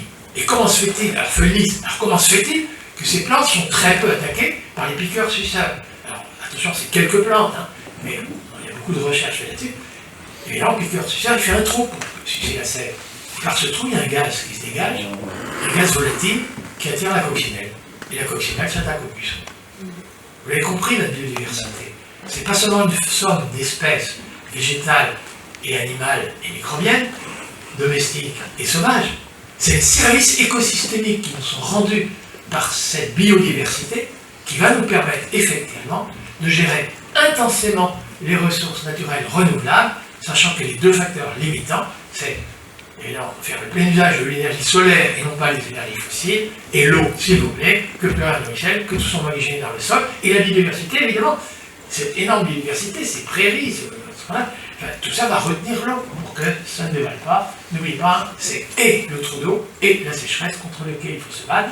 Bon, ça c'est juste pour vous dire que... Et y compris, vous avez des gens, quand ils élaguent les hautes tiges, ils font du bois raméal fragmenté, enfin, je ne vais pas vous faire un cours sur le bois raméal fragmenté, mais qui peut être un bois fertilisant. Certes, beaucoup de carbone, donc il y a le problème du dosage carbone-azote, hein, c'est quand même des techniques délicates, mais on n'est pas sans solution, quoi. juste pour vous dire, là, évidemment, plusieurs, on pourrait même mettre, il faudrait qu'ils soient encore plus plurispécifiques. Là, il n'y a pas encore assez d'espèces dans cette même... Bon, les bandes fleuries, etc., les ruches, vous l'avez compris. Là, j'aime bien cette photo parce que je l'ai prise récemment, c'était chez des anciens élèves. Ben, évidemment, c'est une prairie, hein, donc, et la vache là, c'est une gerviaise, monotraite, pour l'eau. Vous voulez la gestion de l'eau, hein, c'est la gestion de l'eau hein, qui est décisive, hein, c'est bien les récidaux hein, dont on parlait. Hein. Et du coup, vous voyez, développe le racine traçante sous le tapis racinaire de la céréale ou de la plante annuelle. Donc on fait un meilleur usage de l'eau qui s'infiltre dans le sol. Parce que même si les climats semi-arides méditerranéens, il n'y a pas beaucoup d'eau, mais c'est de l'eau blanche, mais sévenolle, du coup il y a de l'eau qui s'infiltre, alors on récupère mieux cet excès d'eau, même si on manque d'eau dans ces régions, on utilise mieux l'excès d'eau momentané en allant chercher un peu plus en profondeur. Il y a bien 2 couches de sol qui sont explorées, et du coup on allonge la photosynthèse. Il y a la photosynthèse de la plante de l'automne à l'été, du printemps, été, et il y a les noyers qui ont développé la feuille, nous produisent des noix, produisent du bois, bien. Voilà, on n'est pas sans solution. Ben voilà, alors les canards, j'aime bien parce qu'on est en canard. Ben effectivement, en canard, les producteurs bio s'interrogeaient, cette photo commence à dater, c'est peut-être plus jeune, mais ça y est, on sait qu'en canard, on peut produire du riz bio, et que les canards, quand ils sont sélectionnés pour le magret et le foie gras, ils savent faire la différence entre une mauvaise herbe et du blé et du riz qui est, parce que le riz est trop siliceux, il n'est pas appétant. Donc, y compris, on peut s'inspirer parfois de solutions éprouvées dans les pays du Sud. Bon, le compostage, c'est beaucoup de boulot. Le lombricompostage au Costa Rica, je vous montre la photo, parce que là, c'est une commune qui est incitée. Évidemment, il ne faut pas de plastique. Mais de l'autre côté de ce tunnel, chaque jour, on enfonce des déchets organiques, résidus de culture, résidus de cuisine. Évidemment, il faut une discipline de fer qui n'est pas de plastique et ce genre de choses, ça vous l'avez compris, c'est ça la principale difficulté, et on pousse. Et du coup, ça pousse ce compost qui sort là, et pendant les 6 mois de transit, c'est les lombrics qui ont fait le boulot. Ça coûte franchement pas cher. Alors évidemment, après, par rapport au compostage, où on remue tout, la température n'est pas la même, après, il peut y avoir des questions de est-ce qu'il n'y a pas des restes de champignons pathogènes dans tout ça. Ça, c'est la permaculture de ferme du Bec et Loin. C'est juste pour montrer. C'est un prototype, il ne faut pas se tromper, c'est des circonstances un peu particulières, mais la même but héberge plusieurs espèces. L'agent pathogène d'une plante, pour retrouver la plante de la même espèce, on lui met 3-4 barrières végétales. Voilà. Alors ça c'est juste pour vous dire, mais je ne vais pas, c'est pas le sujet du jour, hein. Mais regardez sous cette arbre, là on est au Niger, hein, donc on est dans des régions très déficitaires en eau, et regardez le mil sous le... Sous l'acacia, j'ai encore mis acacia dans cette légumineuse. Mais cet arbre, il fait exactement tout ce que je vous ai dit. Hein. Il a accès à de l'eau pendant la saison sèche en profondeur à la phréatique. Donc, il développe ses feuilles en saison sèche. Il perd ses feuilles en saison humide. Vous avez vu qu'il a perdu ses feuilles. Donc, il ne fait pas trop d'ombrage pour le mil ou le sorgho qui est cultivé en dessous. C'est une légumineuse. Donc, il fixe du carbone pendant la saison sèche. Il permet à la plante, la céréale, de fixer le carbone photosynthétisé sans trop d'ombrage. C'est une légumineuse, il fixe de l'azote de l'air. Il a été chercher des éléments minéraux en profondeur. Quand la feuille morte tombe à terre, bon dosage carbone-azote, ça fabrique de l'humus. L'humus, ça retient l'eau, ça tombe bien. On est dans un climat semi-aride, donc on est bien dans la gestion de l'eau.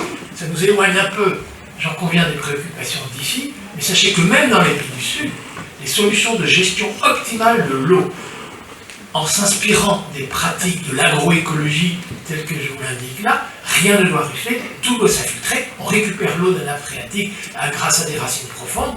Alors on n'en est pas sans solution, hein, y compris dans des pays où il y a des guerres civiles.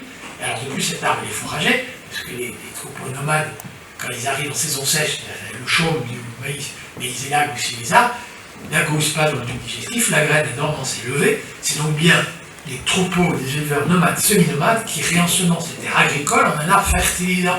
On peut jouer gagnant-gagnant.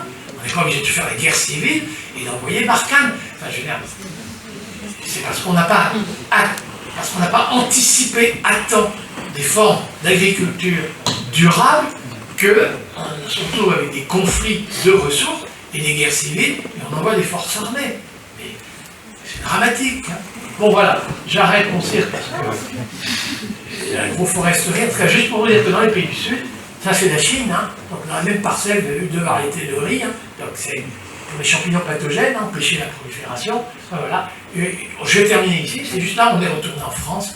C'est la bande enherbée entre les rangées de vignes, c'est surtout du casse, c'est pas les paysans les plus pauvres du Bordelais. Et évidemment, il ne faut pas, cette herbe, donc, pour qu'elle soit bonne, c'est pour favoriser le ruissellement, l'infiltration, pardon, et empêcher le ruissellement, je l'ai dit tout à l'heure, mais il ne faut pas que ça prolifère de trop, donc il faut quand même la faucher. On ne désherbe pas, mais on évite de fleurir et de monter en graines. Alors évidemment, si on faisait ça à la faux ou à la faucille, je ne vous raconte pas les coups donnés dans la vigne, et du coup, oui, un petit robot solaire, franchement, cet animal que vous voyez là, se lève le matin avec le jour, il s'endort le soir avec la nuit, et pendant la journée, il vous fauche. Et quand on a été le chercher, l'agriculteur, il a été chercher son portable pour le géolocaliser. Donc, je veux dire, je ne suis pas, quand je parle d'agriculture moderne de demain, je mets plus en avant les champignons mycorhiziens que la robotisation, mais il n'y a aucun discours anti-mécanisation, robotisation, neuronisation. Moi, la question de savoir, pour ces engins mécaniques, c'est est-ce que c'est pour remplacer les agriculteurs et les mettre au chômage, ou est-ce que c'est pour alléger la pénibilité du travail et faire en sorte que ces formes d'agriculture exigeantes en travail soient plus attractives. Et là, par contre, vous l'avez compris, maintenant, ce débat, excusez-moi, j'ai été trop long, c'est intensif en emploi, c'est exigeant de travail, il faut rémunérer le travail. Alors, rapidement, évidemment, vous allez dire, on va labelliser le produit bio, c'est que ce produit artisanal, au moins, il est labellisé, le consommateur fait confiance, pas de perturbateur endocrinien, pas de probiotiques dans la viande, ce genre de choses, certification par les tierces parties. Vous avez des gens dont le revenu est élevé qui vont s'acheter ce bon produit. J'en fais partie. Ces gens qui ont un pouvoir d'achat suffisant pour acheter bio. Et évidemment, ce que me disent les ministres, oui, il y a un marché pour les produits bio. Mais pour les couches modestes, il faut la production de masse, agriculture industrielle. Et je leur réponds, ça c'est vachement sympa. Les bons produits sains pour les bourgeois modèles, je me présente comme bourgeois modèle, et pour les couches modestes, les perturbants endocriniens, les antibiotiques dans la viande. Non, ça m'insupporte d'entendre des propos comme ça. Donc désormais, quand un agriculteur s'inspire de l'agroécologie, met des pratiques localement, on vérifie, ça peut séquestrer du carbone dans le sol, il remet des animaux sur la paille, il enfouit son fumier, je veux dire, un bon dosage entre la légumineuse et la céréale, pour que ça séquestre du carbone dans les sols. Séquestrer du carbone dans les sols, c'est bon pour lui, ses revenus, j'en conviens, mais c'est bon pour l'intérêt général. On est conforme à la COP 21, on séquestre du carbone, moins d'érosion, moins d'inondation dans la vallée, gestion de l'eau. C'est d'intérêt général. Eh bien, je le paye. Je lui demande, mais moi, quand je suis en Normandie, que je demande un bon fromage, un vrai camembert de Normandie, au bio, des crus, à la louche, le paysan me dit, mais attendez, c'est plus le boulot, là, vous demandez, je vous vends à ce prix-là. Ben, moi, contribuable, je me demande juste à quel prix vous me renderiez ce service. Et évidemment, je me dis, ben, je fais mon calcul, je fais le travail, c'est donc bien le travail qu'on rémunère et non pas des subventions à l'hectare. Et voilà. Alors je sais que dans plusieurs, vous êtes dans les plans alimentaires territoriaux et vous intéressez pour qu'effectivement les gamins des écoles sont payés plus cher. Donc c'est le contribuable qui va payer éventuellement plus cher le produit, mais il est en train de rémunérer un service environnemental d'intérêt général. Et il y a comme une convergence entre alimentation saine et l'intérêt général, notamment pour les formes d'agriculture qui gèrent l'eau de façon optimale. Ben, allons-y, vous mettez des légumineuses, vous nous évitez des importations de soja, vous nous évitez des importations de gaz naturel russe, vous nous évitez des importations, des diffusions de protoxyde d'azote. C'est d'intérêt général, on est conforme à la COP 21, mais dites-moi à quel prix. Et je vous paye, pas des agriculteurs subventionnés. Ah, c'est des aides, ah, vous êtes mendiants. Non, droit dans vos bottes, vous nous rendez un service d'intérêt général, vous êtes rémunéré à la hauteur du travail que vous avez réalisé. Merci. Voilà.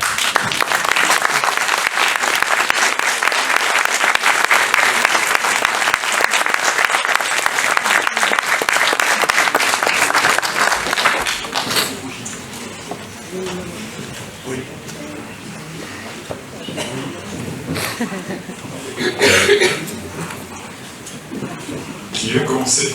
La question, comment faire dans l'Assemblée, c'est très vite. Nicolas, agriculteur bio sur Montbard, à quelques kilomètres. Il y a de la batterie, la carte par contre. Et les févroles que j'en fais, c'est invendable. Alors, dites-moi le prix, bien, personne n'achète. pas de marché. Alors, donc ça rejoint un peu ce qu'on dit, hein. C'est un peu vrai aussi pour le chanvre. On dit que le chanvre, au prix qu'on l'achète encore aujourd'hui, alors qu'il y a un marché, hein, l'isolation des bâtiments, mais effectivement, je pense très clairement, donc c'est très important de rappeler ça, je pense qu'il faudra, là c'est la puissance publique, il faut être très clair, pour moi c'est pas les subventions à l'hectare, c'est la politique agricole commune, il faudra réformer la réforme de la politique agricole commune, j'en peux rien, et rémunérer le travail, et assurer des marchés. Et les plans alimentaires territoriaux peuvent avoir son rôle, très clairement. Mais effectivement, oui, donc il y a des lieux où il y a des marchés. Moi, je connais des gens qui trouvent des marchés, mais ce n'est pas le cas ici. Mais je pense qu'il est du pouvoir, des pouvoirs publics de créer des marchés, ne serait-ce que pour les services environnementaux rendus. C'est le produit qu'on achète, et c'est parce que ça rend un service environnemental. Voilà. Mais le métal, je veux dire, dans certaines régions d'élevage, ça marche très bien. Je fais du métal, oui. Je fais de la luzerne, oui. J'ensemence, oui je fais des vaches, j'ensemence du blé avec du trèfle ou de la luzerne sous couvert, de l'agriculture, enfin on en a fait, ça fait 26 ans que je suis agriculteur, je ne suis pas ingénieur, mais on est passé, je suis passé par beaucoup de phases d'agriculture, du labour au TCS, au semi-direct avec du glyphosate. On a essayé de remuer la question dans tous les sens. Le souci, c'est la rémunération, c'est la valeur du produit final. On parle de marchés mondiaux, on parle de 80% du colza qui produit, enfin, il ne faut pas se voiler la face, c'est pour aller dans vos voitures, messieurs, dames, ne vous trompez pas. Vos voitures diesel, la betterave, c'est pour aller dans vos voitures essence. Donc, vous êtes les principaux responsables de nos marchés, ou de notre façon dont on a cultivé ces dernières années. C'est pas l'agriculteur qui est responsable de l'agrocarburant, c'est bien vous, consommateurs. Donc ne nous trompons pas quand même. Alors, très intéressant. Alors, plusieurs choses que je voudrais dire. Alors d'abord, effectivement, là, je vous ai présenté un cours d'agroécologie, et après, il faut l'appliquer en fonction des considérations locales. Y a-t-il un marché, y a-t-il pas de marché? Et puis, effectivement, le succès éventuellement des techniques en question, ça va dépendre des conditions locales. Et là, effectivement, on est là, entre autres, pour débattre de ça. Et puis, dans vos propos, il y a effectivement le débat. Est-ce que c'est la vente du produit ou la vente de services d'intérêt général? Alors, quand on plante plan alimentaires territoriaux, je vous le dis tout de suite, c'est quand même à travers l'achat d'un produit qu'on rend rentable pour l'agriculteur, un produit qui sera acheté à son juste prix, équitable, on dit, c'est le terme consacré, le prix juste. Et c'est bien le contribuable qui paye la différence entre le fait que sinon, ce ne serait pas rémunéré suffisamment et les gamins n'auraient pas accès à la nourriture en question. Mais oui, je pense qu'il nous faut envisager une rémunération du bien produit. Là, c'est le changement du comportement des consommateurs. Je rejoins complètement ce que vous dites, mais ça ne peut pas suffire. Ça ne peut pas suffire. Donc il est impératif aussi qu'il y ait des politiques agricoles qui permettent de rémunérer les agriculteurs pour les techniques novatrices, parce qu'elles séquestrent du carbone, parce qu'elles séquestrent, nous rendent moins dépendants des protéines, moins dépendants de l'énergie fossile, ce genre de choses. Donc il y a bien les deux. Il y a le changement de comportement des consommateurs, il y a la discussion, vous en doutiez, hein, le débat, mon cours était agroécologie scientifique, et maintenant c'est le citoyen qui parle, un citoyen engagé que je suis qui parle. C'est politique, hein, ces questions-là, politique agricole et autres. Mais oui, je pense qu'il nous faut vraiment envisager une politique agricole commune, malheureusement c'est pas ça qu'on a fait, qui rémunère le travail. C'est le travail en question, le produit qui, vendu sur le marché, ne permettrait pas de rentabiliser la production. Je veux dire, il faut une question, il faut qu'on remette des sages. Des sages pour gérer. On ne peut pas avoir des grandes surfaces, des trusts qui appellent du bio pour faire bien. Et puis une fois qu'on a le bio, ben, on dit, ben, votre blé, avant on avait un marché linéaire dans le blé, c'était autour de 500 €. Et puis, ben, comme on joue la baisse des prix tout le temps, pour faire des grandes marges, parce que le bio dans les grandes surfaces, il marche énorme. Et ben, cette année, on nous met le bio à 350, blé 350 €, démerde-toi avec ça. Et tout suit comme ça. Donc, si on veut faire une agriculture écologique durable, il faut que tout le monde joue le jeu. Les capitalistes, les consommateurs, les paysans, il faut qu'on se mette autour d'une table et qu'on parle franc et vrai. Il ne faut pas qu'on parle que de la politique télévisuelle. Parce que ça ne marchera pas. Alors, dans mes réflexions par rapport à ce que vous dites, nous souffrons en France, on va parler évidemment de l'agriculture industrielle et de l'agriculture biologique, mais il est clair que l'agriculture française, qui est quand même dans la mouise, hein, très clair, il y a un taux de suicide peu commun, et il nous faut être clair qu'au moins pour les produits issus de l'agriculture industrielle, pareil, hein, il n'y a pas d'avenir pour un blé à 90 cathos dans le bassin parisien, en concurrence avec un blé roumain, bulgare, autrefois c'était russe ou ukrainien. Mais il est clair, aucun avenir, et donc nos blés qu'on a du mal à exporter vers l'Algérie et l'Égypte, donc les pays plutôt pauvres, nous rapportaient peu, et donc c'est clair, des produits bas de gamme, comme un blé tout venant, parfois à peine panifiable, c'est le blé de la Normandie, le pays de Côte dont je parle là, aucun avenir. La poudre de lait bretonne, l'unité de déshydratation du lait pour que le petit chinois n'ait pas décontaminé, en concurrence avec du lait de Nouvelle-Zélande, c'est évident, c'était écrit à l'avance, hein. J'insiste, hein, tout était écrit à l'avance. C'était écrit à l'avance que cette agriculture industrielle ne peut pas être rentable. Les Chinois s'en tiraient, la coopérative Sodial, qui se présente coopérative, a racheté une usine déficitaire et les comptes des éleveurs bretons, Primolstein, hein, du lait et de l'eau, etc., je ne raconte pas, mais plombés. Ils ont investi dans des robots de trait. La betterave à sucre, vous entendez bien que Théréos est en train de fermer ses unités de sucre. Et c'est bien la filière avec les néonicotinoïdes, c'est pas à cause de la jaunisse, hein. C'est à cause des coûts de production de la betterave. Mais comment voulez-vous qu'une betterave à sucre, moins efficace que la canne à sucre, alors dans C3 et en C4, on dit dans notre jargon, et puis c'est compétitif avec la canne à sucre brésilienne, sous les nuages de Picardie, en concurrence avec le soleil du Brésil, sur une petite ferme en Picardie de 500 hectares, excusez-moi de parler comme ça, 40 000 hectares au Brésil. Et ces 40 000 hectares, vous savez qui les détient? Louis Dreyfus Commodities, accaparant de terre français, et Théréos SA. C'est-à-dire que les coopérations, les betteraviers, leur coopérative, a investi dans une société anonyme chez le concurrent au Brésil. Mais évidemment, la betterave ne pouvait pas être. La betterave en rotation courte avec des néonicotinoïdes ne peut pas être rentable. Des poulets de moins de 40 jours. Élevés avec du maïs de soja brésilien qui était exporté vers l'Arabie Saoudite. Alors vous allez me dire, c'est une histoire un peu ancienne, c'est les abattoirs Tilly-Gad en Bretagne. Mais ne pouvait pas être compétitif avec des poulets brésiliens. Enfin, je veux dire, il est clair que tous les produits bas de gamme en France, issus de l'agriculture industrielle, sont sans avenir.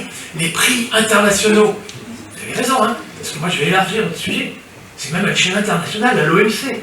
Il va falloir qu'on dénonce des traités commerciaux, des traités de Blair House, qui nous interdisent de mettre des protections à l'importation de légumineuses. Il faudra bien qu'on y arrive. Et donc il y a une fenêtre de tir peu commune avec la guerre en Ukraine, hein, où les engrais azotés de synthèse très coûteux, y compris... enfin, n'oubliez pas qu'il y a l'automne dernier, le président français et le Premier ministre allemand discutaient qu'est-ce qu'on va faire si on manque d'énergie fossile. Est-ce qu'on coupe l'électricité des citoyens ou est-ce qu'on arrête, c'était à l'Allemagne, la fabrication d'engrais azotés de synthèse. N'oubliez pas que c'était là-dessus que ça négociait. Surtout qu'on découvrait que celui qui exportait du gaz désormais exportait l'électricité et celui qui exportait l'électricité exporte désormais du gaz. C'est-à-dire le gaz importé, liquéfié des États-Unis. Bon, mais c'était de ça dont il discutait. Mais il faut qu'on résolve ça là maintenant, il faut qu'on s'y mette, quoi. Et donc oui, il va falloir tous. Alors les capitalistes, on va voir pour les convaincre, c'est quand même un peu compliqué. Je ne cache pas, les citer, je pense que ça va être plus difficile à convaincre. Parce que c'est quand même souvent eux qui ont fait voter parfois à des paysans des votes suicidaires. Alors le drame qui a été évoqué tout à l'heure, c'est que maintenant, avant le Covid, il n'y avait pas trop de questions de pouvoir d'achat, il y avait une consommation croissante de produits bio. Au moment du Covid, y compris, les gens commencent à faire des cuisines à domicile, un engouement même pour les produits bio.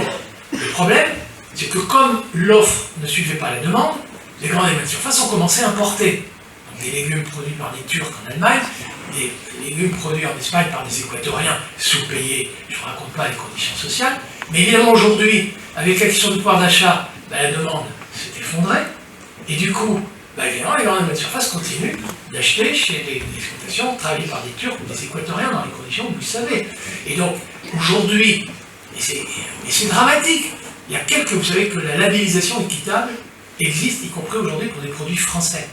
Et vous avez, à travers Biolay, par exemple, a réussi à faire en sorte que ces producteurs soient doublement labellisés, bio et équitables. Alors eux, le prix s'est effondré, n'empêche qu'on leur assure le prix plancher. Mais que ce soit les vertueux qui payent des doubles certifications, parce qu'on n'est pas capable de taxer les engrais azotés de synthèse, et avec ce malus rémunérer les légumineuses, moi, ça m'énerve un peu. Mais vous avez raison, il faut qu'on se mette tous autour de la table pour négocier un nouvel ordre économique. Moi, je suis en bio, j'ai le cahier des charges, je le connais depuis 25 ans.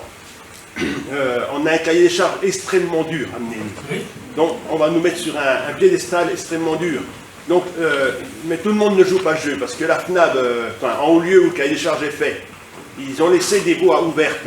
Parce que si on avait été un peu franchouillard, eh bien, on mettait des distances de production et de consommation, qu'on ne sorte pas des frontières. Parce qu'en ne mettant pas ça dans le cahier des charges, ça a donné l'aisance d'aller acheter en dehors de notre frontière. Et donc, ils ont bien pensé ça. Parce que s'il y a juste, aussi bien pour le carbone, pour le bien-être animal et pour tout, on avait un grand progrès. Parce que je vais vous dire, même en France, là, un bovin qui est élevé aujourd'hui dans l'Auxois, là, pour aller servir Intermarché, il est tué à Vitré-le-François. Il fait 7 heures de camion. Est-ce que c'est normal aujourd'hui quand on a un abattoir à 10 km?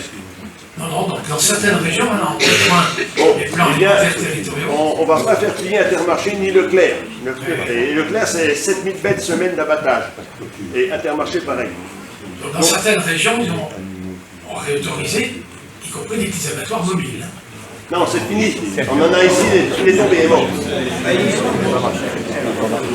Non, mais c'est parce que je viens vous dire qu'il faut des sages. On ne peut pas. Business, ça ne marchera pas avec l'environnement. Non, mais des sages, on est Parce d'accord. que, je vais vous dire un truc qui rejoint la qualité de l'eau, là. Aujourd'hui, comme vous avez dit, certains aisés mangent du bio. Mais par contre, les pas aisés du tout mangent des nuggets ukrainiennes ou brésiliennes, où on trouve peut-être encore du lindane dedans, où ils vont pisser du lindane dans nos rivières. Oui, non mais les sages, alors, je pense que la sagesse, elle est double. Hein. Elle est quand même prise en compte de considérations techniques et écologiques, et à la limite, je me suis un peu prétendu un sage pour m'infliger un petit peu écologique que j'ai fait là, parce que je pense que la sagesse, c'est quand même de prendre en considération tout ce que j'ai raconté. Et puis il y a la sagesse économique.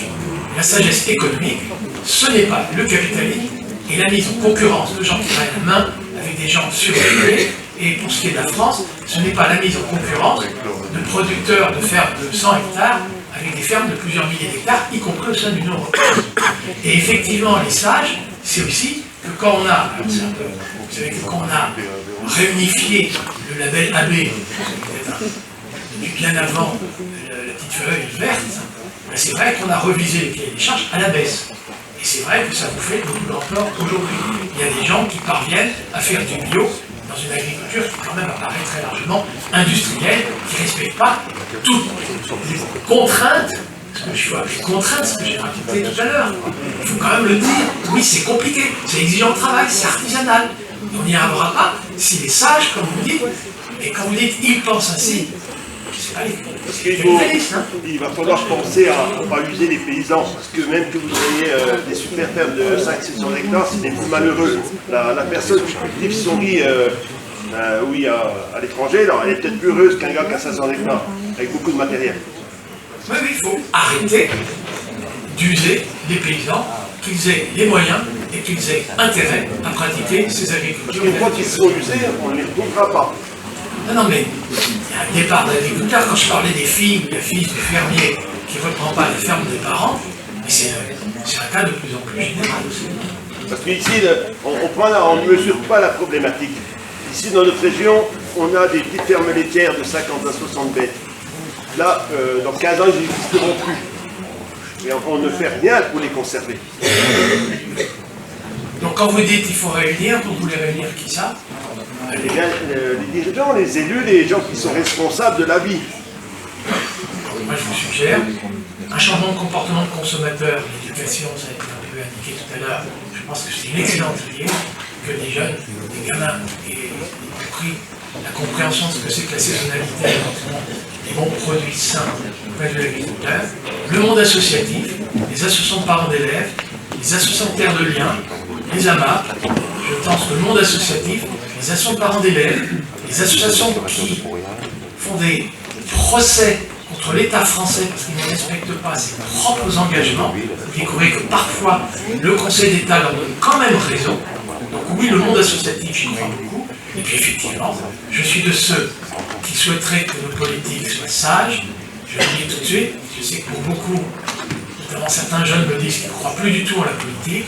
Moi, je suis de ceux qui ne renoncent pas à mon droit de vote. Je le dis très franchement, mais j'en conviens. Quand j'ai des élus, vous savez ce que je fais après? Je les harcèle. Bravo. Très bien. Je voudrais dire encore un mot, s'il vous plaît. Professeur, je vous remercie pour cette intervention. Je vous propose qu'on poursuive nos échanges autour du cocktail qui est attendu par tous, j'imagine. Sauf s'il y a d'autres questions éventuellement.